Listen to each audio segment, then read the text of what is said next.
Did man come from monkeys, as modern science maintains it? What can we learn about the true history of man from all the ancient codes and scriptures? Is it true that man came from monkeys? From the days of Mr. Darwin to Haeckel, and since then countless hypotheses and theories on the origin of man have appeared. But we must make it quite clear that none of such suppositions can be really demonstrated. Do remember Haeckel's famous atomic monoron, a complex atom that could never come from hazard, which is what this good man, ignorant deep down, supposes.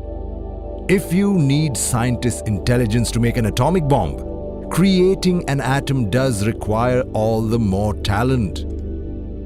If we denied the existence of intelligent principles in nature, mechanics would no longer exist. There can be no mechanics without mechanicians. If there is someone who thinks that there can be a machine without its author, I would like him to demonstrate it. To bring the chemical elements to a laboratory and create a radio or a car or simply an organic cell. Mr. Alfonso Herrera, the founder of plasmogeny, succeeded in making an artificial cell, but it was always a dead cell that was never alive. And what do materialist anthropologists say? They say that the consciousness, the being, the soul or the spirit, the psychic principles, are just molecular evolutions of the protoplasm through the centuries. The point in this question, in so many mechanistic and evolutionary theories, is fighting the church. They always seek a system or theory that is good enough for the mind and heart and that can destroy the Jewish Genesis.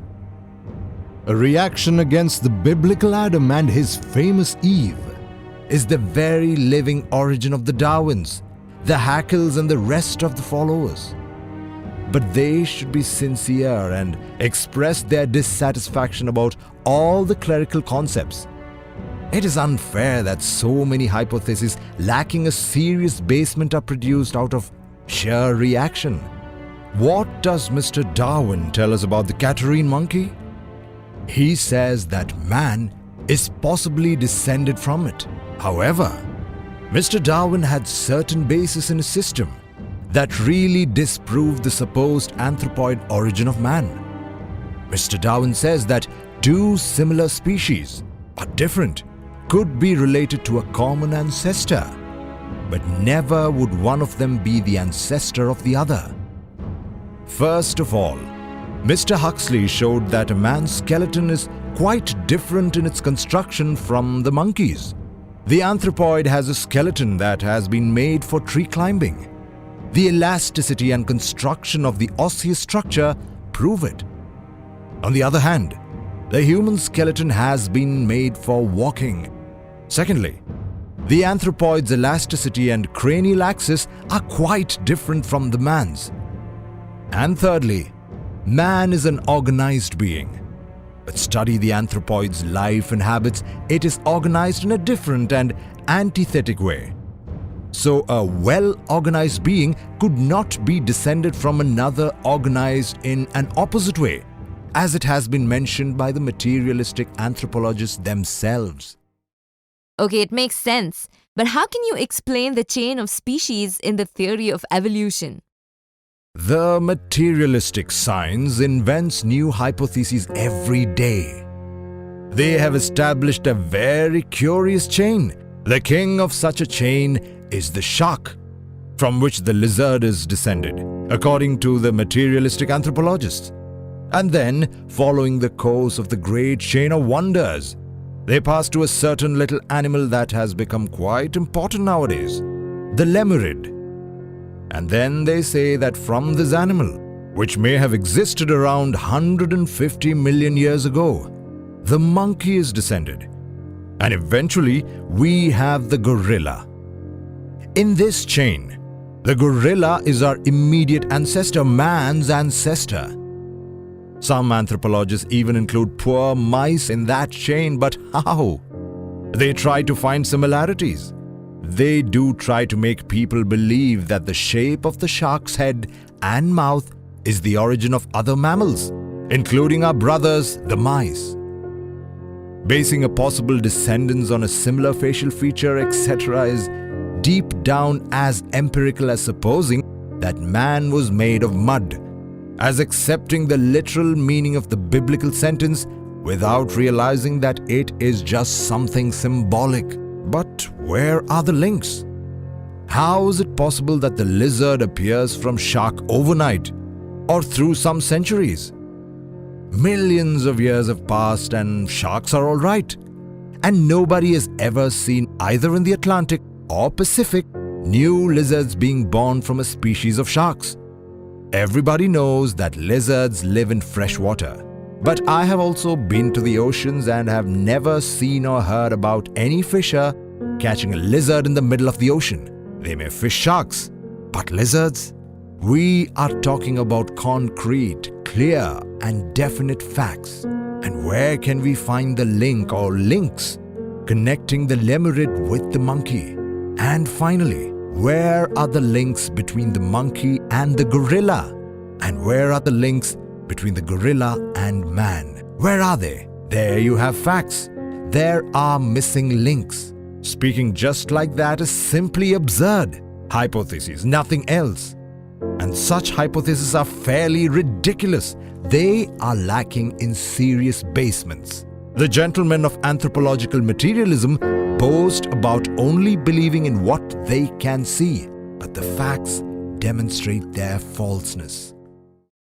However, the theory of natural selection is something interesting, is it not? I do not deny the existence of natural selection. It does exist. The strongest triumph in the battle for the daily bread, where you fight to eat and to avoid being eaten. Obviously, the strongest triumph and transmit their physiological and structural features to their descendants. That is how the law of natural selection must be understood. But saying that natural selection can be a creative power is the last straw. No materialistic scientist has ever seen a new species appearing from another through natural selection. They have no proof of that. So what do they base their theories on? Mr. Darwin himself never thought of the above exaggerations in his doctrines. Remember that he himself talks about characterizations. Once an organic species has undergone a selective process of structures and physiology, it is unquestionably characterized in a constant and definitive way. So, if the famous anthropoid or ape formerly underwent selective processes, later it is assumed all its features and never went through any other change, that is obvious. Then how can it evolve into a new species?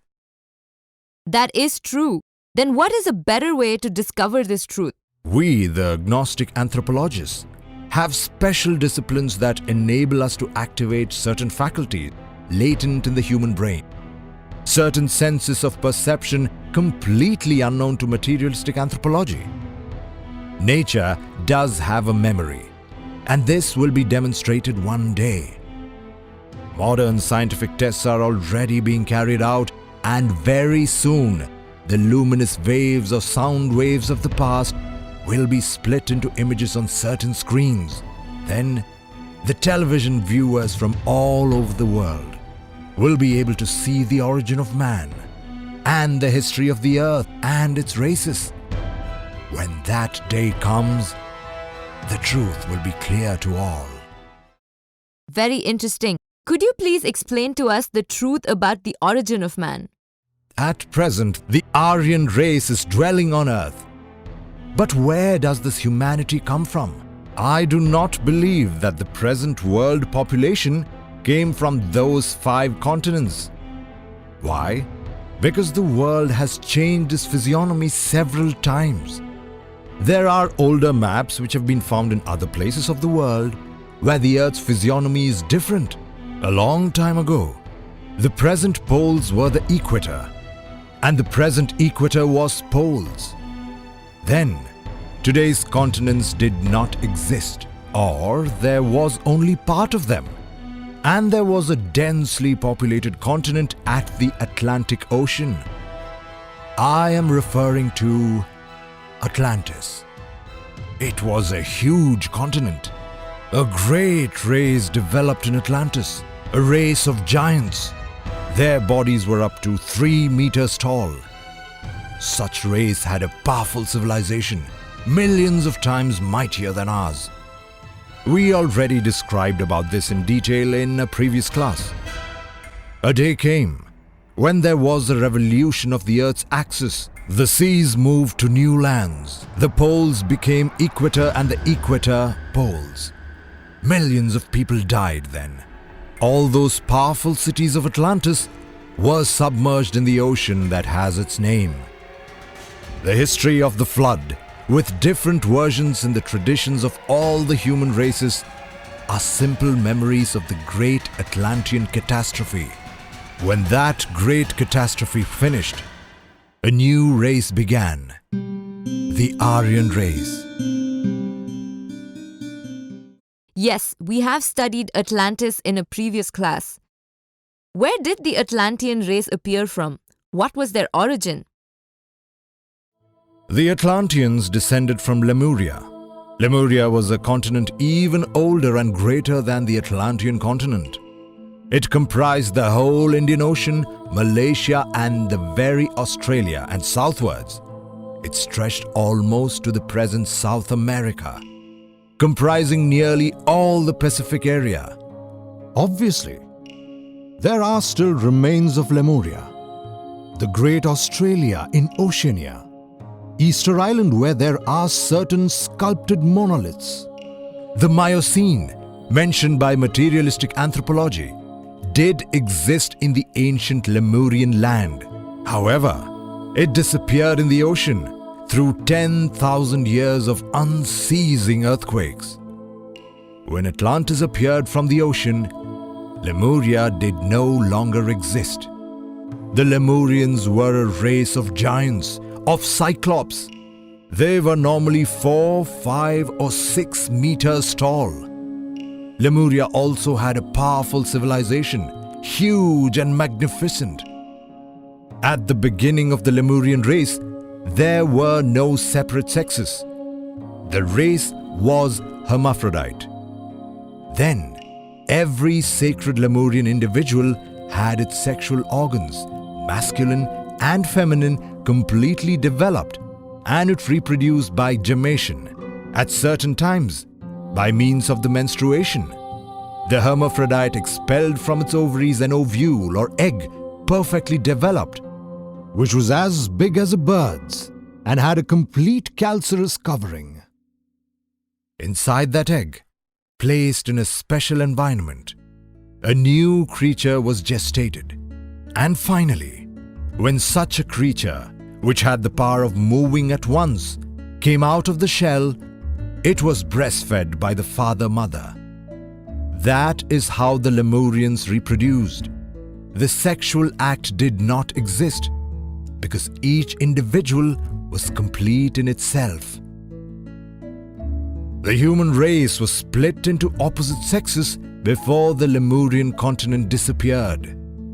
The very Hebraic writings tell us about a former Adam male-female who lived alone in the earthly paradise.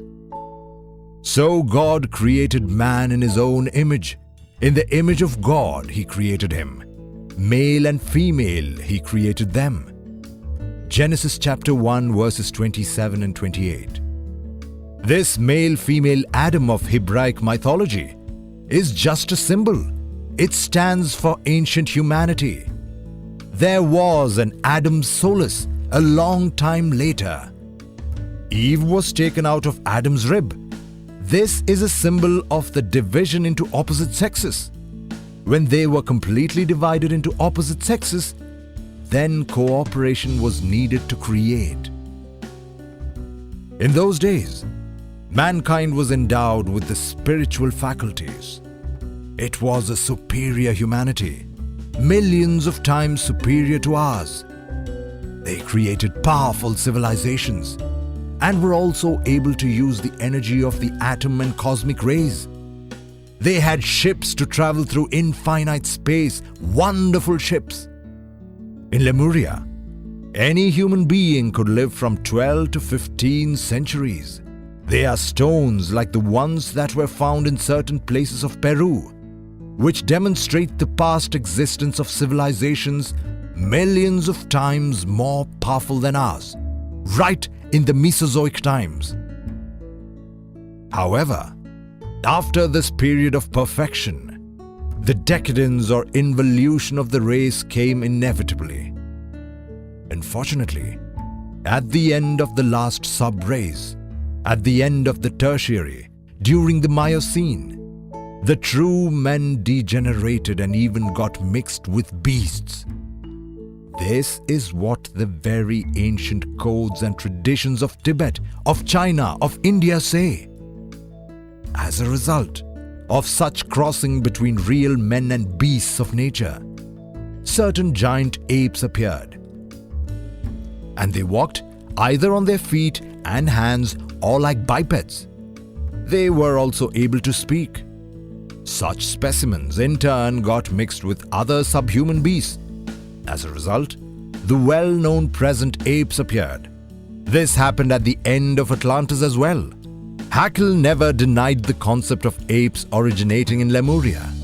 He always accepted the reality of that continent. So, the origin of man is not to be found in monkeys or apes. On the contrary, it has been the degeneration of certain Lemurian and Atlantean groups what has originated the different species of apes. What was the origin of the Lemurian race? The ancestors of Lemuria lived in the Hyperborean continent. Remains of this old continent, where the Hyperborean race developed, are to be found in the very England and even in Ireland. Alaska belonged to that land as well, for all these regions make up a horseshoe around the northern polar ice cap. In the Hyperborean continent, there was a powerful race of androgynes. They could extend their bodies at will, adopting huge sizes, or contract them to the state of a mathematical point. They were not a race who could simply move on the terrestrial crust, like the Lemurians. No. The Hyperboreans were different. They floated in the atmosphere around those days. The Hyperboreans used to reproduce as corals do, by sprouting. Such a system is quite similar to plant sprouting. Any plant shoot, detached from its original trunk, can turn into another plant. So, from those Hyperboreans' bodies, oviform spores would be detached. Such spores became new independent organisms that fed on the father-mother. Please continue and tell us the origin of the Hyperborean race. The ancestors of the Hyperboreans were the men of the polar or protoplasmic race. This human race lived in the northern polar ice cap, in the secret island or sacred island, the continent which is now covered by the ice of the North Pole. In those days, over 300 million years ago, the Earth was really semi-etheric and semi-physical. In those times, the human beings had totally protoplasmic bodies. That race floated in the air. People's bodies were ductile, elastic. They could simply keep their giant size of 10 and 20 meters tall, or reduce their size at will. Their bodies did not have the physical consistency of present humanity. However, the people of that race were happy. They did not just see the merely physical, but they could also see every person's being and anything's soul and spirit. The human beings reproduced in a way quite similar to the division of organic cells. This is the so-called mitosis or cell division. So, the father-mother's protoplasmic organism was split in two at a certain moment. The son was detached from the father-mother, and this was a profoundly religious event. That process of reproduction by splitting still exists in our blood. It may seem incredible, but this first human race achieved a very high level of civilization. With the plasmic and etheric material of this first land, they built houses, palaces, cities, and grand temples. It is impossible to find any remains of such an ancient civilization, because in that time the earth was etheric. It consisted of pro-matter. Where did the polar race come from? What was their origin? The original germs of the great nature always develop inside the upper dimensions. Mineral, vegetal, and animal life condensed here in this sphere of three-dimensional matter from the higher dimensions. That happened through millions of years. The monads, the intelligent principles in nature, or their projections, went through the sixth, fifth, and fourth dimensions. When the period of activity approached Euclid's three-dimensional world, such a form underwent some changes. Finally, it crystallized as a human form on the northern polar ice cap, which was located in the equatorial area in past times. Bear in mind, the morphology of human creatures and nature changes as the centuries pass. The creatures that preceded us, the ancient human race, were giants, and they have been losing size till they have become what they are nowadays. It is good to know that we are precisely the fifth generation. Obviously, the future sixth race will be even smaller, and it is quite evident that the seventh human generation will be Lilliputians. After the seventh race, our planet Earth will become a new moon, just like the Earth's current satellite moon, a cold and cadaverous planet without any life. However, soon before the Earth goes through this process, the human species will have obviously returned to their germinal state in the upper dimensions of nature. And one day, it will return to the original elemental and atomic state. At the end of the great cosmic day, Manvantara, every vital germ must soundly sleep among the chaos, the absolute abstract space for 7 eternities. Only music, the word, the logos can awaken the vital germs at the dawn of a Manvantara to start a new cycle of activity.